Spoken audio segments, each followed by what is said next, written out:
Assalamualaikum warahmatullahi wabarakatuh. Nama saya Frendi Sofiat Romadoni dari jurusan PIB. Di sini saya akan mempresentasikan tentang sejarah dan perkembangan pendidikan tinggi Islam di Indonesia yang diampu oleh dosen Profesor Dr. Trio Supriyatno MAG. Langsung saja, yang pertama yaitu tentang pendahuluan. Pendidikan tidak terlepas dari kata didik, yang berarti proses memberikan pelajaran pada seorang individu untuk mengembangkan suatu potensi yang ada pada dirinya. Sedangkan pendidikan menurut etimologi berasal dari bahasa Spanyol yaitu endentum, bermakna perkembangan dari dalam keluar, dan duco bermakna proses pengembangan. Sedangkan pendidikan tinggi ialah fasilitas untuk mengantarkan para individu ataupun seorang anak sebagai seorang spesialis di bidangnya. Yang selanjutnya yaitu latar belakang. Latar belakang sendiri yaitu berasal dari Miami atau Masyumi yang biasa kita dengar pada sejarah-sejarah pendidikan yang berakhir pada tahun 1943, memberikan andil besar dalam pembentukan pendidikan tinggi Islam di Indonesia.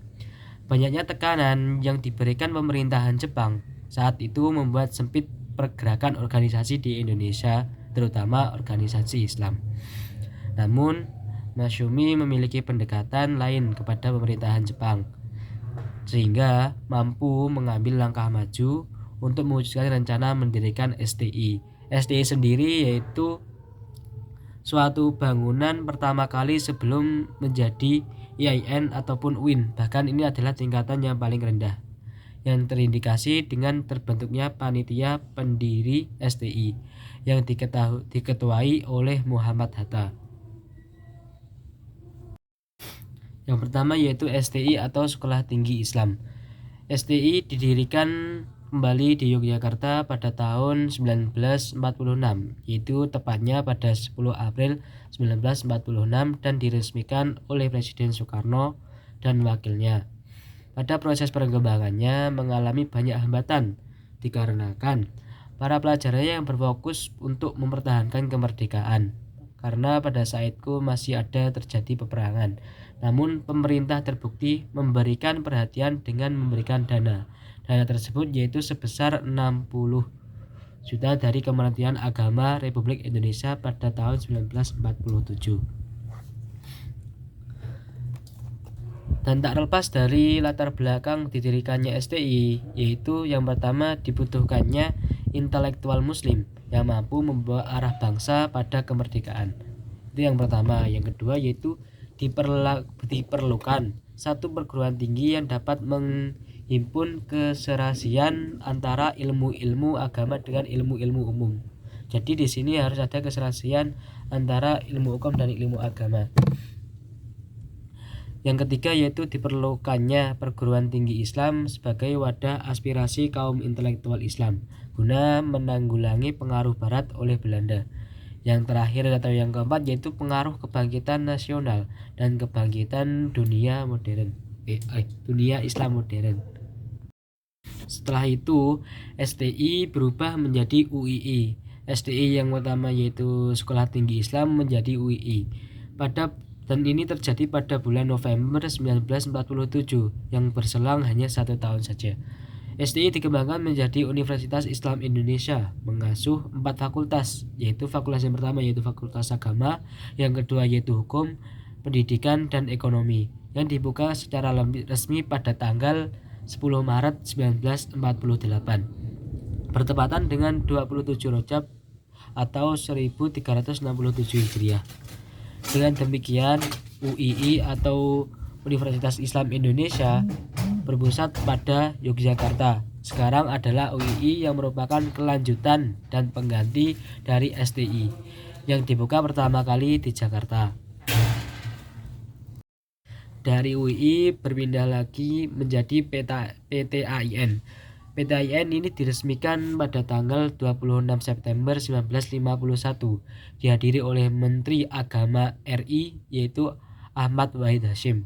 Penyelenggaraan PTAIN selanjutnya diatur dengan peraturan bersama Menteri Agama dan Menteri PP dan K bertanggal pada 21 Oktober 1951 yang ditandatangani oleh Ahmad Wahid Hasyim dan Mr. Wongsonegoro.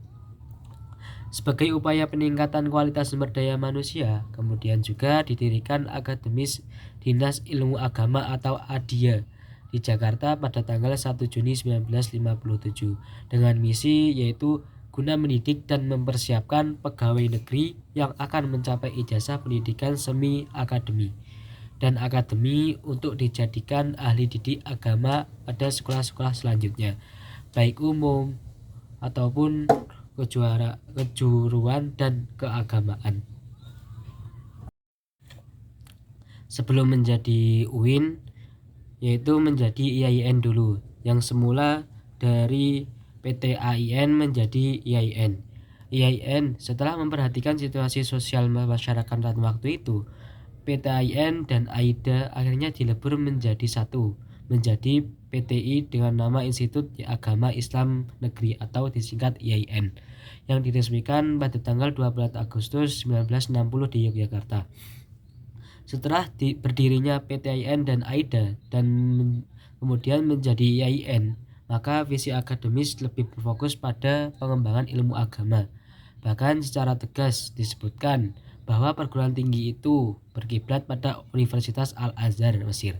Sejak saat itu, PTI mengkhususkan kajian ada ilmu agama dalam arti sempit dan sekaligus menjadi bagian atau di bawah naungan dari Departemen Keagamaan.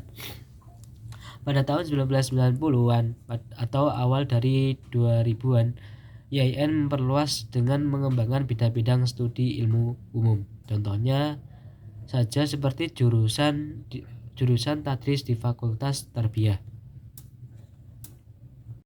Selanjutnya yang terakhir yaitu UIN atau Universitas Islam Negeri.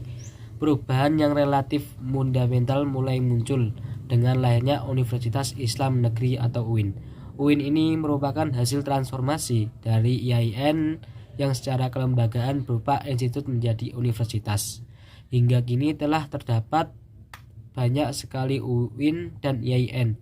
Nah, di PPT ini masih belum saya benarkan, jadi yang benar itu ada 29 UIN dan terdapat 24 IAIN.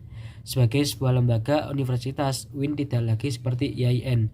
IAIN itu masih berfokus pada keagamaan, akan tetapi saat menjadi universitas tidak hanya menekuni ilmu agama, tapi juga ilmu umum. Prodi-prodi ilmu agama berada di bawah naungan Kementerian Agama atau Departemen Keagamaan. Sementara prodi-prodi umum berada di bawah naungan Departemen Pendidikan Nasional. Kota Yogyakarta masih menjadi tempat atau pusat perjuangan dan pusat pemerintahan Republik Indonesia. Diberi penghargaan dengan menetapkan Kota Yogyakarta sebagai kota universitas. Berkenaan dengan itu didirikan di Yogyakarta yaitu Universitas Gadjah Mada yang tertuang dalam Peraturan Pemerintah Nomor 37 Tahun 1950 tertanggal 14 Agustus 1950 yang ditandatangani oleh Asad selaku pemangku jabatan Presiden Republik Indonesia. Sehubungan dengan itu pula kepada umat Islam didirikan pula pemerintahan perguruan tinggi agama Islam Negeri atau PTAIN yang dinegerikan dari Fakultas Agama Universitas Islam Indonesia yang diatur dalam Peraturan Pemerintah Nomor 14 Tahun 1950. Tujuan praktis dari PTAIN ini adalah untuk memenuhi dan mengatasi kekurangan tenaga ahli dalam bidang ilmu agama Islam. Nah, jadi singkatnya yaitu sebelum menjadi UIN masih berada pada IAIN, dan sebelum IAIN masih ada PTAIN, ADIA, dan ada juga UII, bahkan STI ataupun STAIN.